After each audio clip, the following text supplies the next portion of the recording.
Stop it. Quit faking illness to slow me down. You're just a housewife. My husband, Matt, brushed off my hand as I struggled, feeling unwell, and stormed out. I'd always thought marriage meant sticking together through thick and thin, but Matt left me hanging. Despair echoed in my mind as I started to black out. Someone unexpected reached out to help me in that moment. I'm Michelle, 32 years old. I tied the knot with my husband, also 32, a year ago, and we've been living a regular life since we met at work. He supported my decision to keep working after marriage. With both of us working, we split the household chores. But since my husband wasn't great at chores, I ended up asking him to handle only the easy tasks. Surprisingly, he pitched in without complaint, so I had no complaints about our marriage. Then one day, after dealing with some minor health issues, I went to the doctor and got the surprise of my life. Congratulations. You're about 7 weeks pregnant, the doctor announced. My husband and I shared our excitement. I'm going to be a dad. It's hard to wrap my head around it, but I'm sure it'll sink in gradually. We chatted, looking forward to the future. I believed a happy life awaited us, but reality turned out differently. Hey, what's for dinner? It's your turn, right? And the bathroom needs cleaning too. My husband reminded me. I'm sorry. I felt terrible today and couldn't do anything. I replied, battling severe morning sickness, constant nausea, and struggling to even stand. I spent my days in bed, unable to work. I kept missing days, but my husband didn't try to understand my suffering. He was unsympathetic. To him, it seemed like I was just slacking off both at work and at home. He began expressing his frustration more openly with heavy sighs. Hey, don't use pregnancy as an excuse to slack off. I have to work outside. You should handle the household chores, he scolded. I often wondered how he could say such hurtful things, but to my husband, who came home stressed from work, a wife unable to handle household chores must have been frustrating. I considered retreating to my parents' home until my health improved, but I worried it would drive a permanent wedge between us.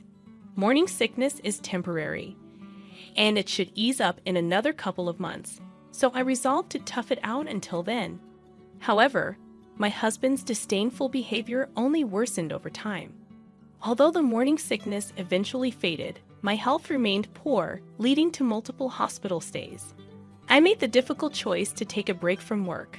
I couldn't risk jeopardizing the baby's health by overexerting myself during pregnancy. Even after discussing it thoroughly with my doctor and employer, my husband's complaints persisted. Stop depending on me for everything. If you can't work or manage chores, it's your problem, he griped. Maybe he had a point, but every decision I made was to safeguard our unborn child. Why do I deserve such treatment? Despite enduring his unfair behavior, I mustered the courage to bring up our living expenses. My sick pay isn't much. Could you chip in more from your salary? But he remained indifferent. Why should I have to cover your expenses too? Doubts about my future with this man crept in, and my anxiety grew with each passing day. I had hoped that getting pregnant would bring positive changes, but everything seemed to go wrong instead. The final blow came from my mother-in-law, Mary. Michelle, how are you feeling? She asked me one day.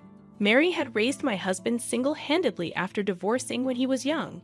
She's a caring and active person who has always treated me with kindness. But then she said something that struck a nerve. It's important to stay active during pregnancy. Matt must find it tough to handle chores while working, so you should do your part. Mary's words hit me like a tidal wave. I know she means well. She's been through childbirth herself and has valuable experience.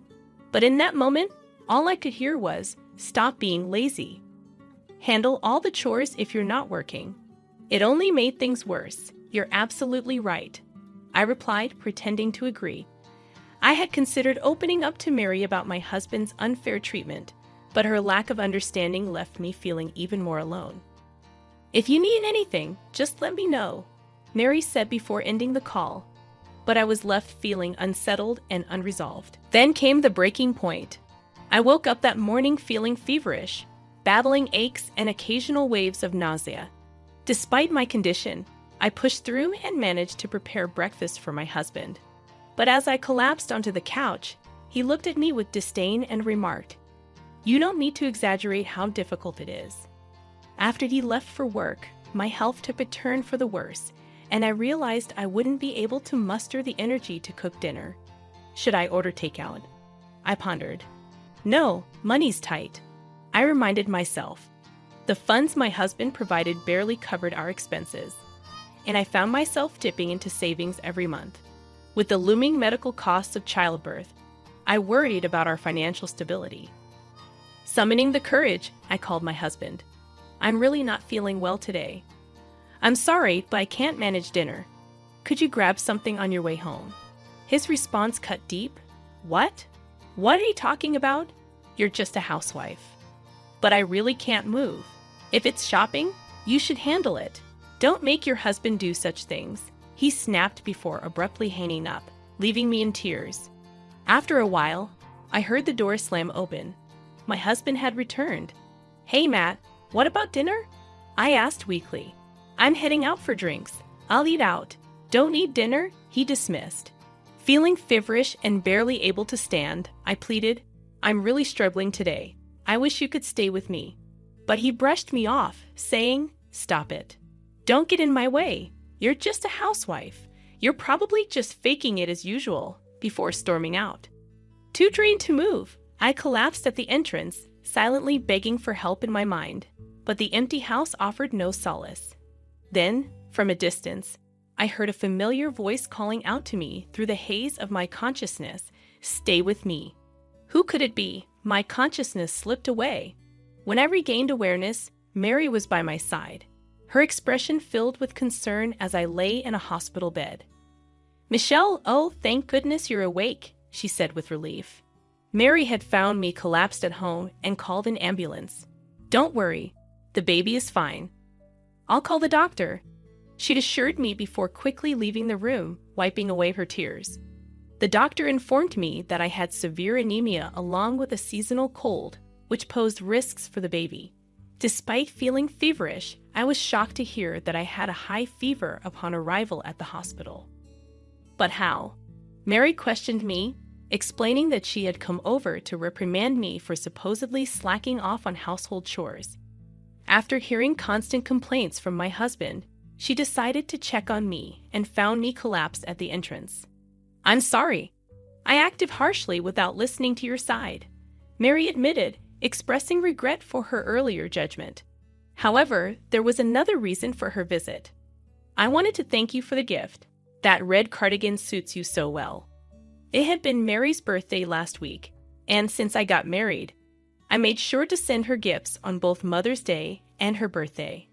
Aware of her increasing sensitivity to cold as she aged, I chose a cardigan this year, stylish yet practical, reflecting her youthful spirit. "I remembered every word you've said, and I truly appreciate the thoughtful gift," Mary acknowledged, her voice trembling with emotion. "I had begun to wonder if you were truly as lazy as my son claimed," she confessed, tears welling up as she apologized for the misunderstanding. "It's all right. I've been wanting to talk to you about my husband, but it's been difficult to find the words," I confessed through tears to Mary. Having her by my side brought some relief to my heavy heart. As we both shed tears, Mary's expression turned to one of fiery anger. "That man, my own son, is unforgivable for letting his pregnant wife suffer like this," she exclaimed, her lips trembling with fury as she tightly clutched her handkerchief. "Michelle, what do you plan to do about your relationship with him?" When I shared my honest thoughts, Mary nodded in solidarity. "I'm here for you, always by your side," she affirmed, her supportive words giving me the courage to take action. After spending a week in the hospital, I was discharged with Mary by my side. Not once did my husband reach out to me during my stay. At that point, I was beyond caring. Upon returning home, I was hit by a repulsive odor, despite having been gone for just 4 days. "What's that smell?" "It's like living with a wild animal," Mary remarked, almost eliciting a chuckle from me, though I held it back. The stench was indeed unbearable. My husband lay sprawled on the living room couch, snoring loudly with drool dribbling from his mouth. "Wake up, you foolish son!" Mary's voice echoed through the room, startling my husband awake instantly. "Huh, Mom, you?" My husband began to protest, but Mary cut him off sharply. Michelle was in the hospital. "What's with this mess? Even a zoo would be cleaner."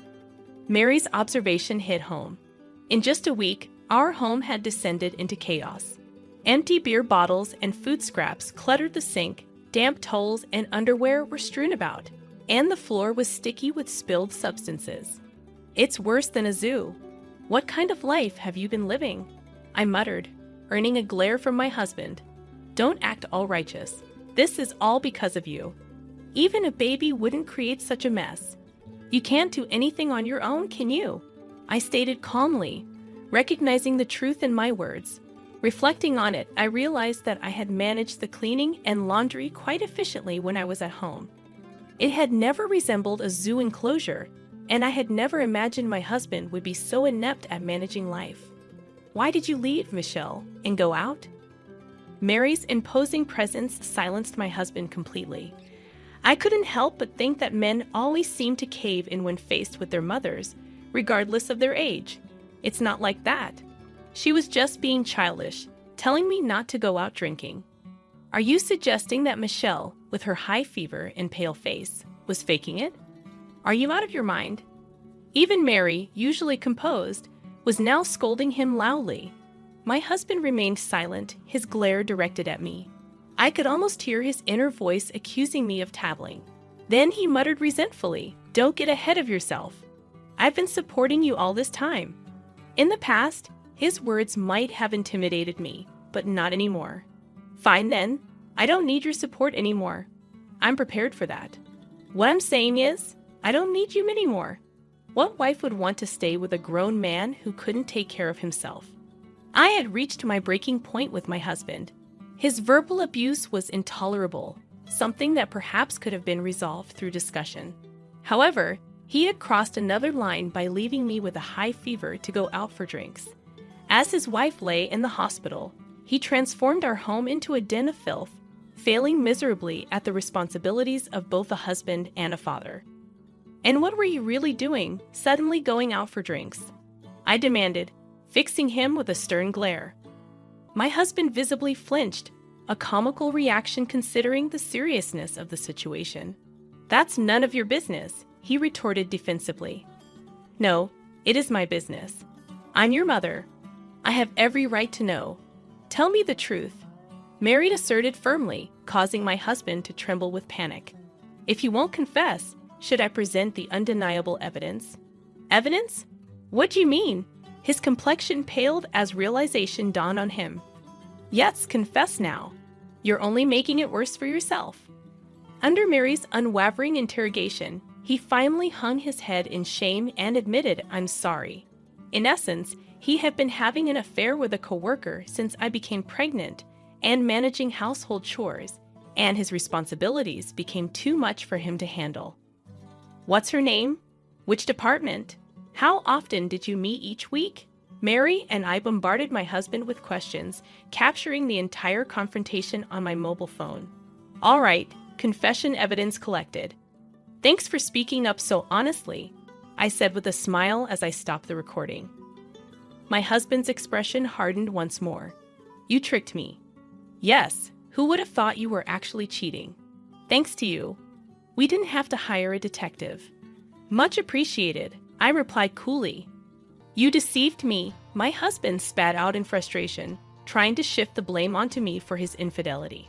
His logic was baffling. "You were just pretending to be sick to get my sympathy, weren't you?" he accused. "It's mutual, not even close," I retorted, feeling increasingly despondent as he refused to acknowledge his own faults.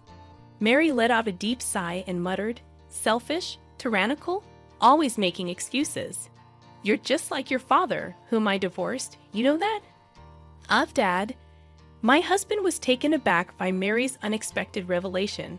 "That's true," he admitted quietly, his resentment towards his father resurfacing. His father was infamous for causing trouble when drunk, but my husband never imagined he'd be compared to him.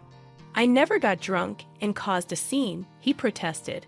But Mary was referring to something deeper. "Your father also abandoned me during my pregnancy to go drinking, remember? Sons often mirror their fathers. I should have divorced him before you were old enough to remember," Mary explained, her tone tinged with both disdain and sorrow. My husband was left speechless, frozen in shock. "A father who negatively influences his children is better off gone, don't you think, Michelle?" Mary turned to me for agreement. "Yes, it's unnecessary. In fact, it should be avoided," I concurred. With Mary's valid reasoning for divorce, my husband, still speechless, was handed the divorce papers by me. However, he clung to us desperately. "Let's reconsider this. We're going to have a child. Can't we calm down and talk?"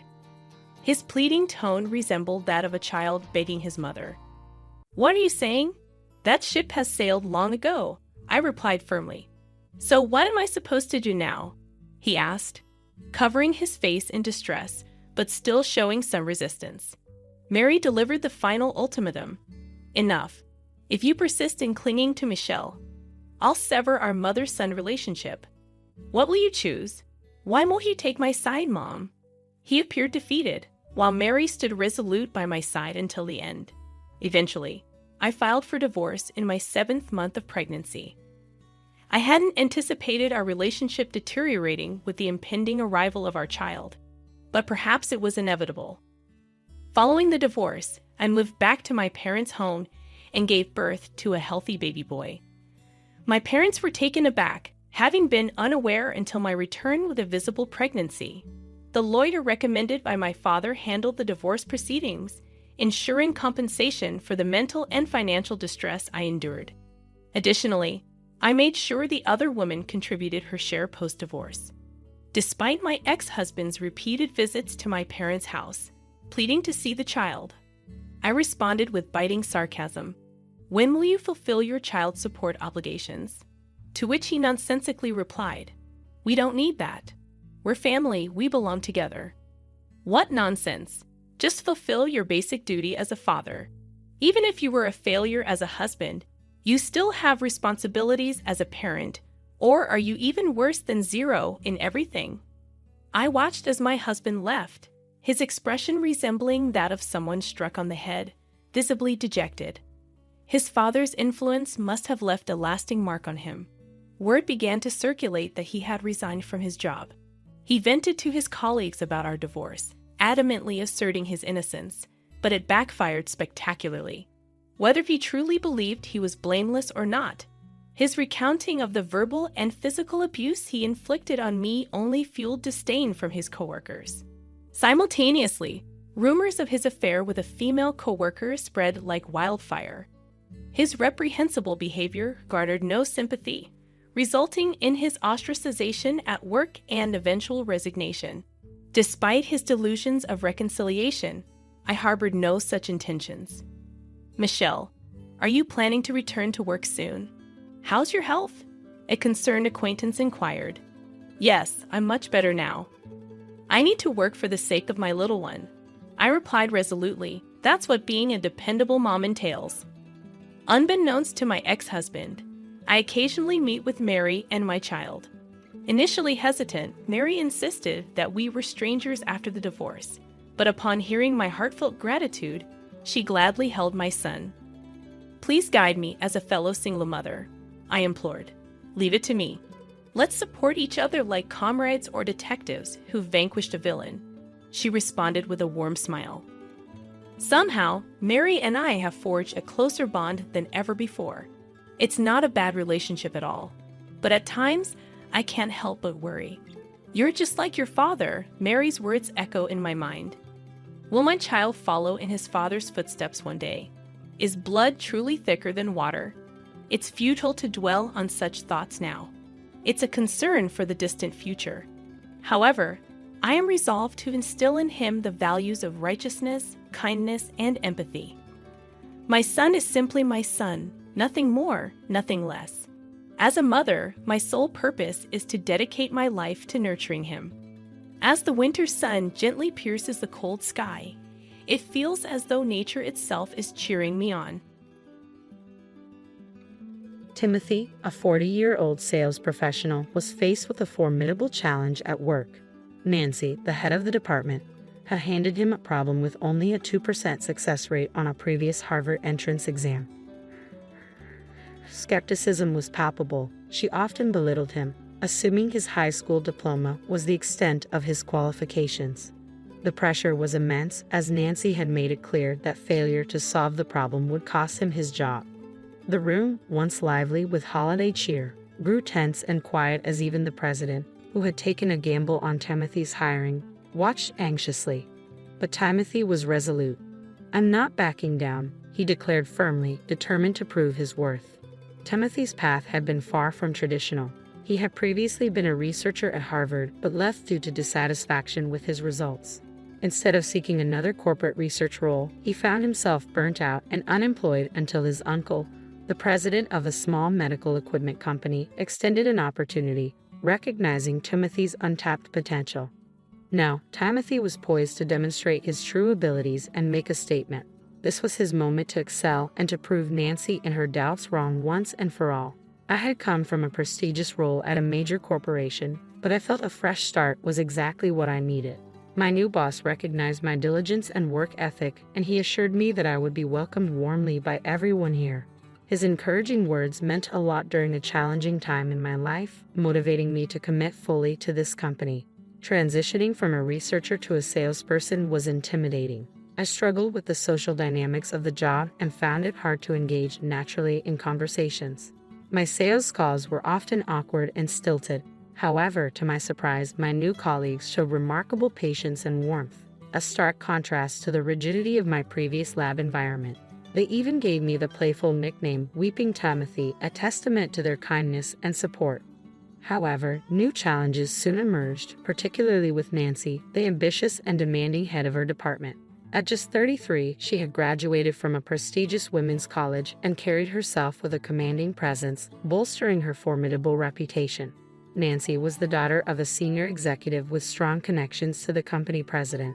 A coworker named Charles, who had joined around the same time as me, clashed with Nancy. She responded harshly, banning him from client visits and relegating him to menial tasks, which significantly harmed his career prospects. I felt compelled to confront Nancy, hoping that honest communication might lead to understanding. Unfortunately, my attempt proved fruitless. "Who do you think you are?" Nancy snapped. "I heard you're just a high school graduate who landed this job through connections. Someone like you shouldn't be giving me opinions." I had deliberately kept my Harvard background under wraps, wanting to be evaluated based on my work rather than my education. I had chosen to present myself as a high school graduate, believing that real-world experience mattered more than academic credentials in the sales field. My colleagues, who were skilled and witty, were the standard I aspired to meet. It felt unjust to be criticized for my academic history when even students are encouraged to voice their opinions.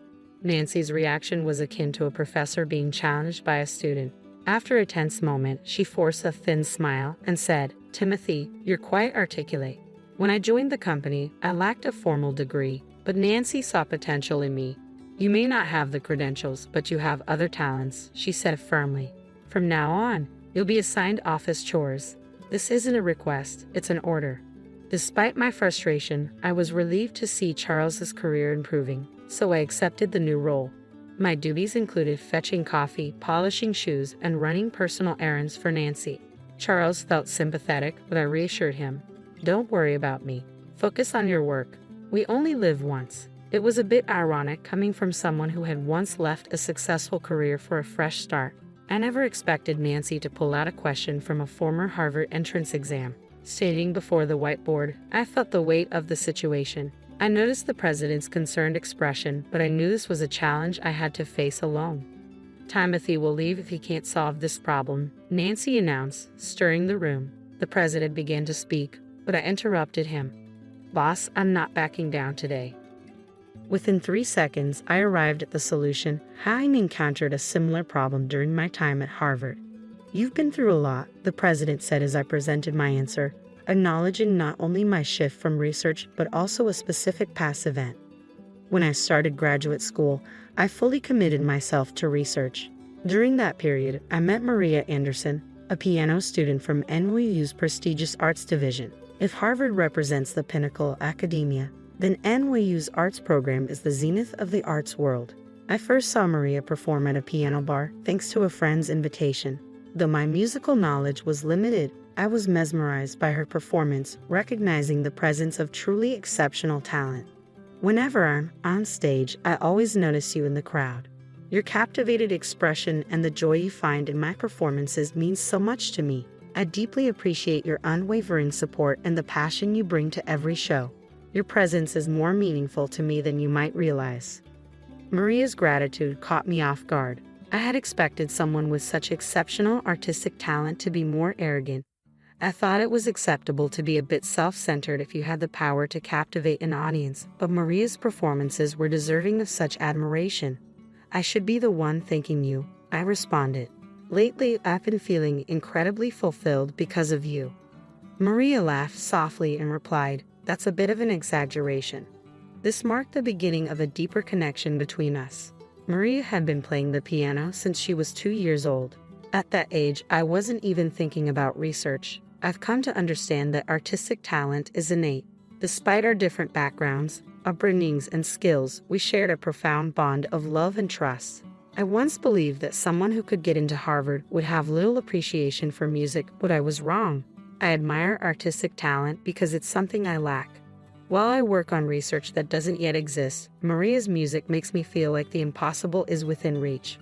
Maria gave a wistful smile and said, "Thank you. The only people who have ever said that to me are you and my grandma." "Your grandma?" I asked, intrigued. "Yes," Maria said, her voice tinged with sadness. "She always praised my piano playing. My mom is strict and never gave me any praise, but my grandma's encouragement kept me going.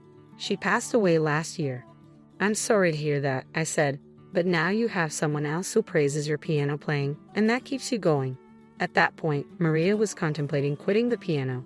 Despite being at university and surrounded by exceptional talent, she had lost her confidence. Her piano performances, however, had grown even more magnificent, infused with a strength and healing quality that energized me just by listening. I felt there was no one else in the world who could play like Maria. Her victory in the university's piano competition and her ambitions for international contests were exhilarating. For the first time, I felt immense joy for someone else's success, as if it were my own. Meeting her had brought vibrancy to my previously monotonous, research-focused life.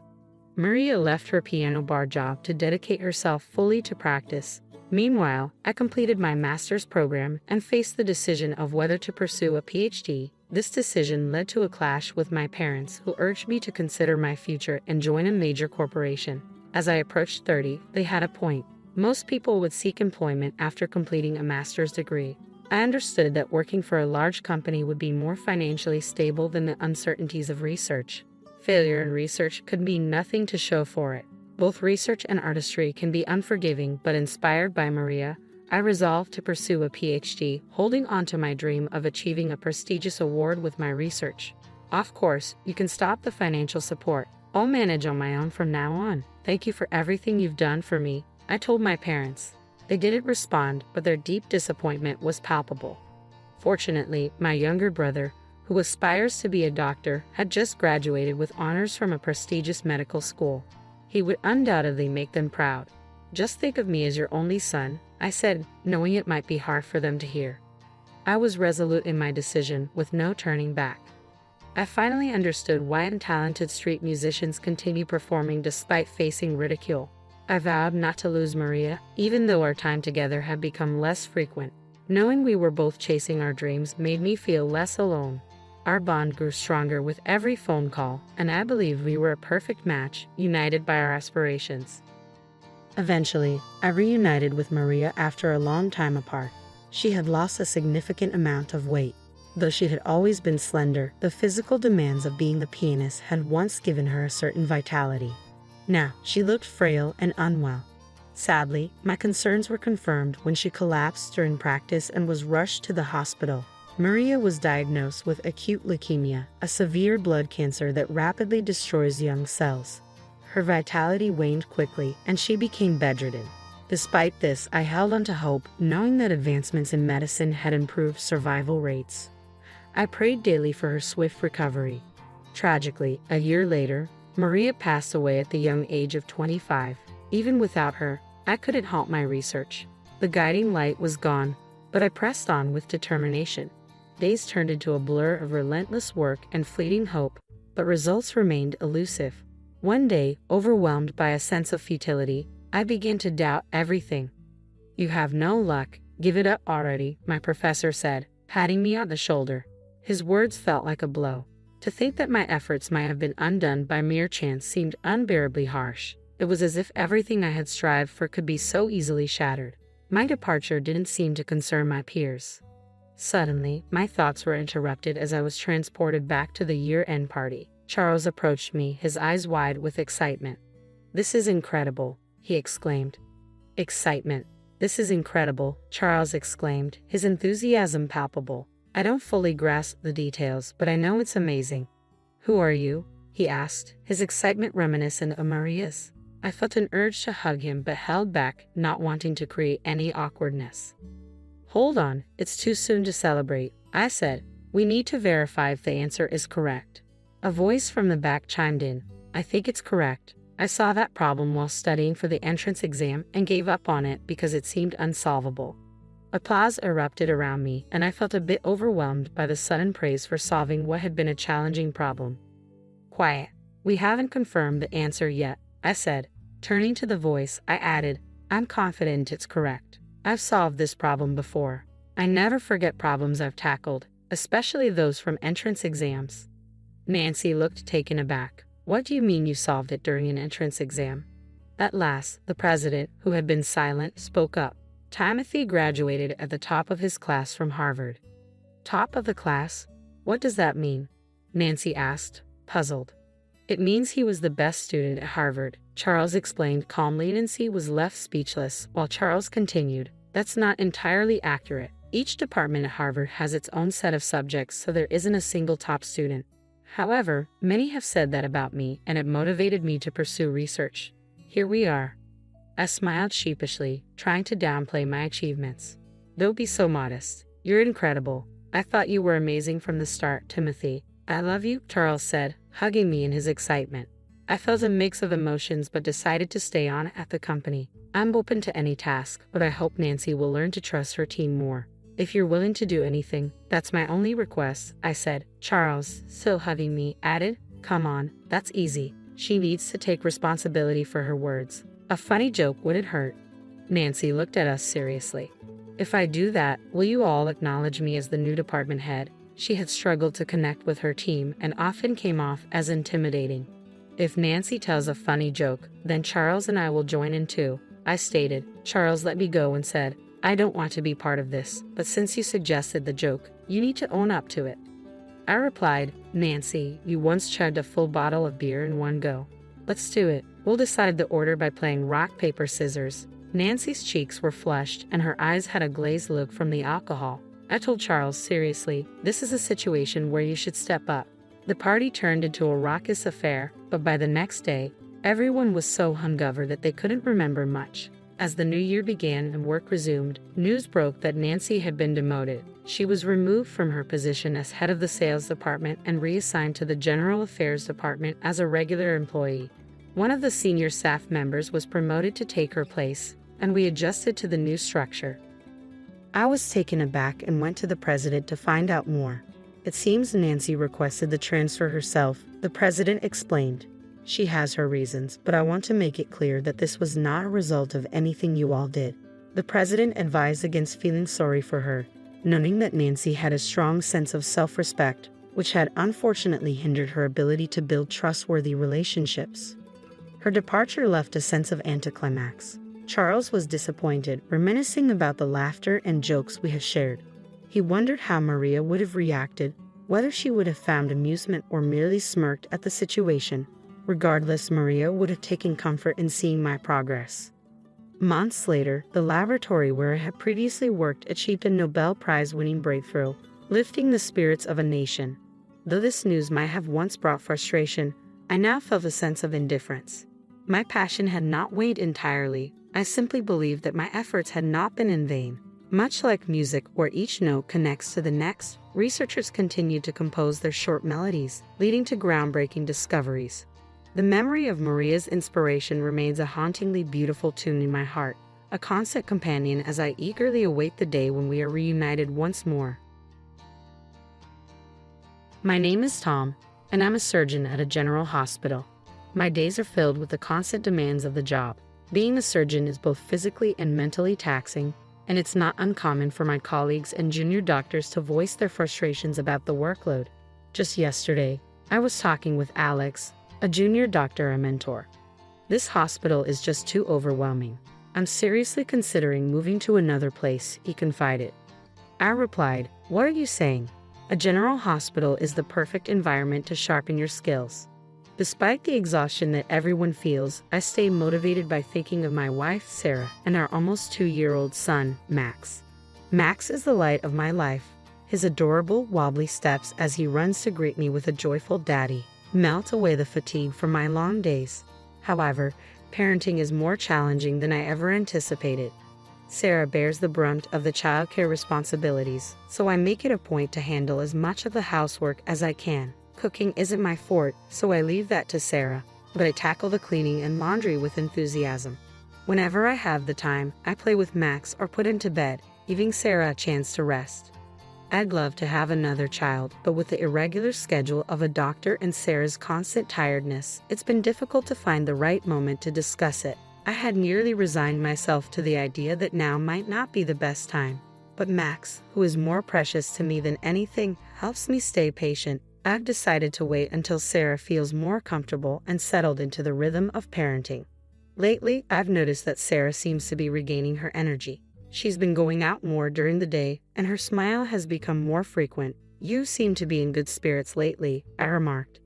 "Do you think so?" "Maybe I'm finally getting the hang of it," Sarah replied with a laugh. Her words filled me with happiness. If things continued like this, perhaps she would start considering the idea of having a second child. With this hopeful thought in mind, I resolved to work even harder for Sarah and Max as I carried on with my busy days. However, as Sarah's mood improved, I noticed she began neglecting her usual responsibilities, especially cooking. At first, it was just an occasional thing, but over time, it became more frequent for us to have takeaway or delivery instead of a home-cooked meal. "Sorry, I didn't have time today. Is a takeaway hamburger okay?" she would say, apologetically at first, but eventually would come home to find her already asleep with a cold, store-bought hamburger left in the darkened room. I also began to notice that Max was being left at daycare more often than before. Initially, I assumed Sarah just needed a change of pace, so I didn't say anything. But soon, she was leaving him there until late almost every day. "I can't make it in time. Can you pick him up?" she asked me on more than one occasion. I started to feel that things had gone too far.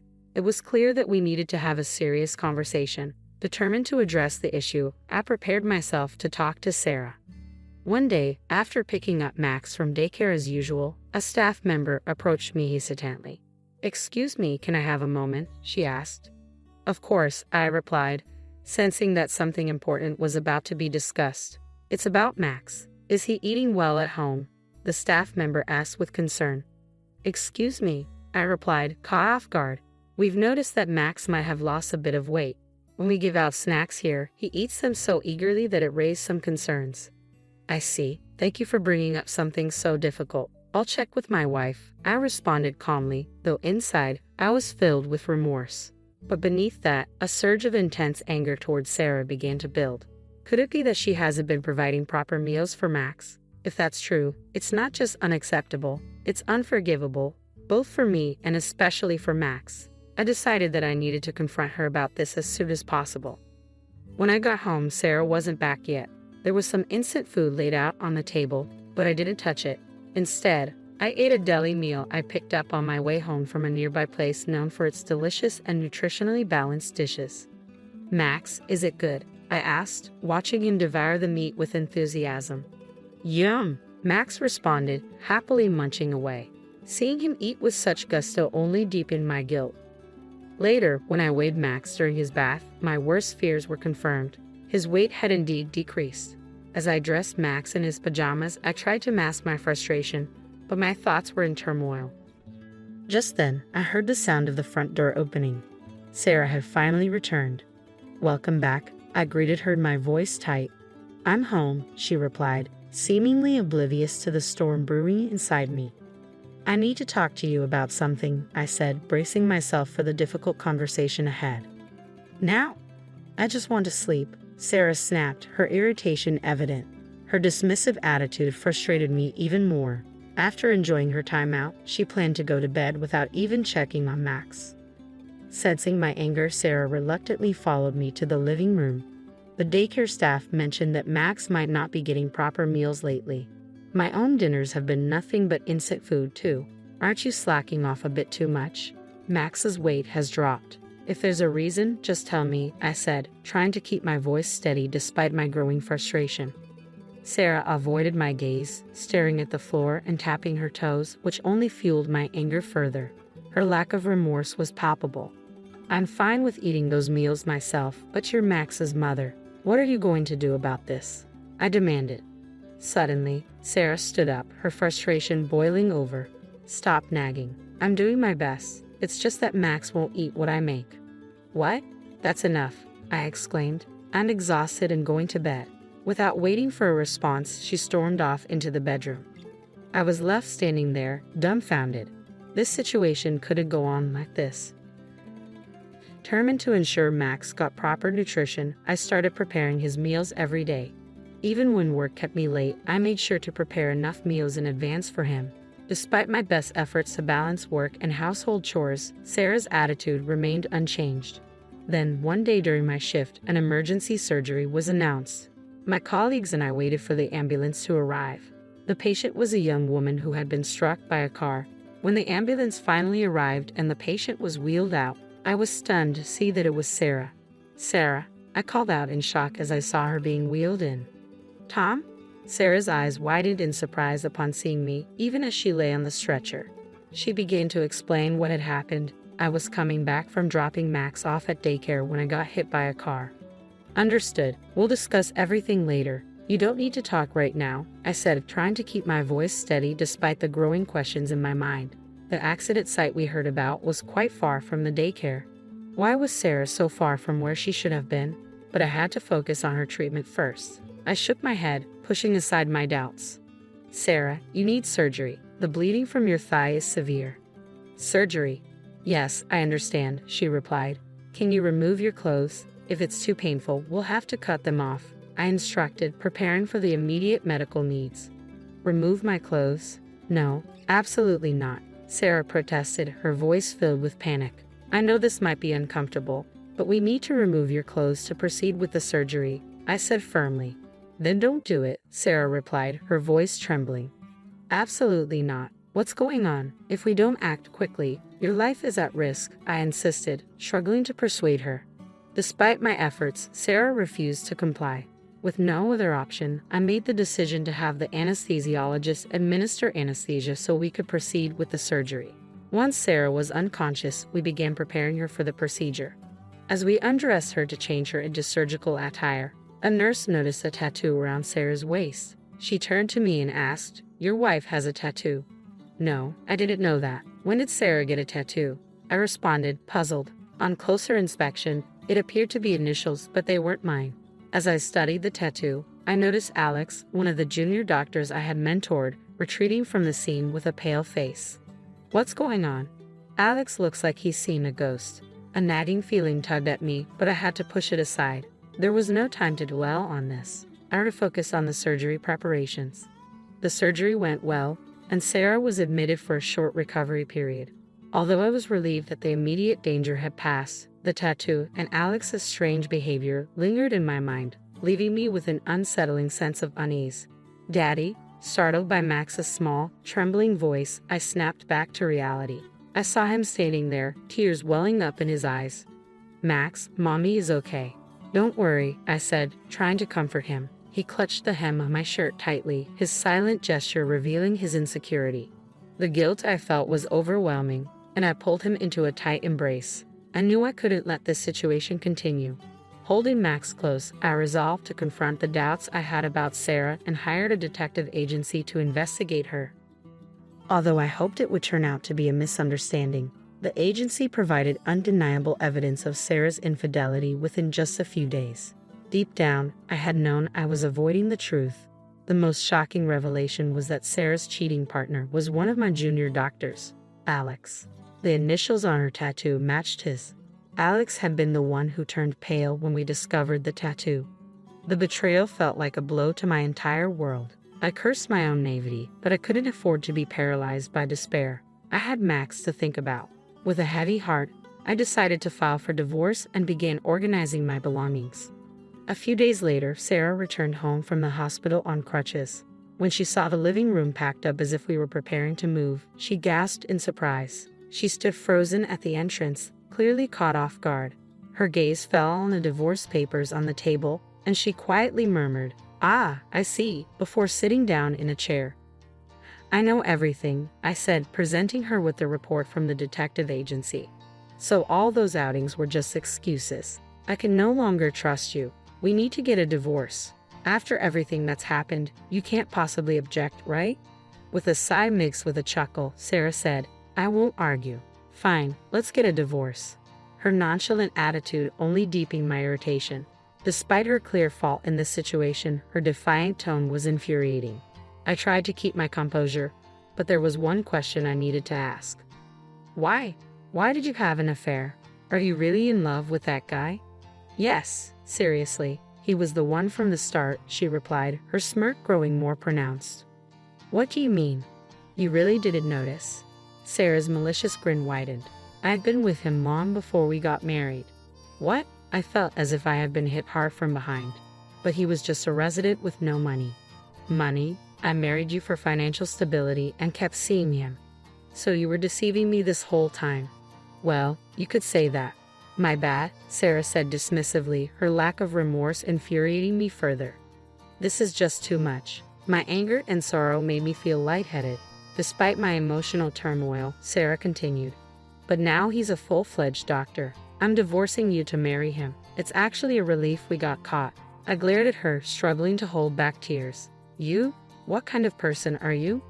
"Thank you for everything," she said with a sneer, her demeanor cold and indifferent. I couldn't believe that my entire marriage had been a lie. I was done with the conversation, but there was one crucial matter still to address.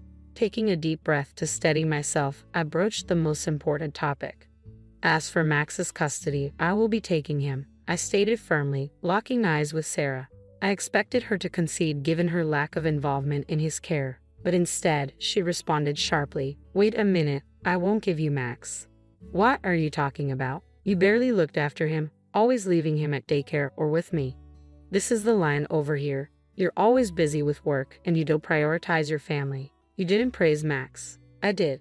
"What? What kind of logic is that? We're not getting anywhere." Does she not realize how much I've sacrificed for Max's upbringing, even losing sleep over it? After neglecting Max for so long, I can't believe she's saying these things. I could barely contain my frustration. Despite my efforts, Sarah stubbornly refused to agree, saying, "I won't give up Max." Seeing that we were at an impasse, I decided to propose a solution, though I wasn't thrilled about it. "Look, we're not getting anywhere with this argument. How about we let Max choose?" "Let Max choose?" "Yes, shouldn't we respect his feelings?" "All right, fine." I was honestly nervous about suggesting this. Even though I have been the primary caregiver, I couldn't shake the worry that Max might still choose Sarah. Her easy agreement to my proposal suggested she was confident that Max would pick her. The thought of Max choosing Sarah was unsettling. What if he did? It would mean losing him, even though I was the one who had been there for him day in and day out. The uncertainty gnawed at me, but I had to follow through with my decision. I shook my head vigorously, trying to dispel the negative thoughts. Then I brought Max from the other room where he had been watching TV. Kneeling down to his level, I gently asked, "Max, we need to talk about something difficult. Daddy and Mommy are going to live separately. Who do you want to live with?" I didn't expect my 2-year-old son to fully understand, but I wanted to give him a chance to express his feelings. Max looked back and forth between Sarah and me, confusion evident in his eyes. He started waving his stuffed toy around, seemingly unsure what to do. Just as I was about to give up, he looked up at me with tears in his eyes and said, "Daddy." He clung to my leg, his tiny voice filled with emotion. "I want to be with Daddy. Don't leave me. I like Daddy." "Max," I hugged him tightly, overwhelmed with a mix of joy and relief. Sarah's face turned pale, and she stood up abruptly, the chair scraping loudly against the floor. "Max, why don't you want to come with Mommy?" she asked, trying to soften her voice. But Max shook his head and said softly, "I don't like Mommy. Mommy is always gone. Daddy plays with me. Daddy's food is yummy. I like Daddy. I don't like Mommy." Sarah was left speechless, unable to counter Max's honest and heartfelt words. His simple, sincere expression of preference made everything clear. As much as it hurt to see Sarah's reaction, Max's needs were the priority. "So that settles it," I said firmly. "I'll take custody." "Sarah, what are you doing here?" Her voice was frail as she demanded, "Where is he? Where is he?" "Him? Oh, you mean Alex?" I responded, a note of satisfaction creeping into my voice. "He left this hospital and moved to the countryside." "What? What do you mean? Poor you, got dumped." "Oh, seems like you don't even know where he went. Tough break." Sarah's distress was evident as she screamed at me. Her disheveled appearance and exhausted demeanor made her seem a shadow of her former self. I wasn't moved by her plight. Instead, I felt a sense of closure and relief. "What? You know where he is? Tell me." "Yes, I know, but do you think I'd tell you?" I replied with a smile, enjoying the moment. "Oh, and I've already spoken to your parents about the situation. They both cried and apologized to me." "What? You talked to them?" "Of course. I had to explain the circumstances of the divorce." "How could you?" "They were pretty angry with you, you know. Even if you begged them for help because you can't pay the child support, they probably wouldn't." As I finished speaking, Sarah's strength seemed to drain away, and she collapsed onto the floor. Tears streamed down her face, but I felt no inclination to comfort her. This was the reality of her choices, and I had no sympathy left to offer. I turned away, ready to move forward with my life, knowing that Max and I would be just fine. "Work hard and make sure you pay all the child support. I won't let you escape until you've paid every last cent. Be ready for that," I said, leaving her behind. But the responsibilities have grown heavier since the divorce. Thinking of Max gives me strength. Lately, my cooking has improved, and seeing Max eat happily brings me immense joy. The best part of my day is when Max runs up to me with a big smile and calls out, "Daddy." All my fatigue melts away in those moments. Even without a mother, I won't let Max feel lonely. I'm dedicated to his happiness. As I carried a sleeping Max home from daycare, I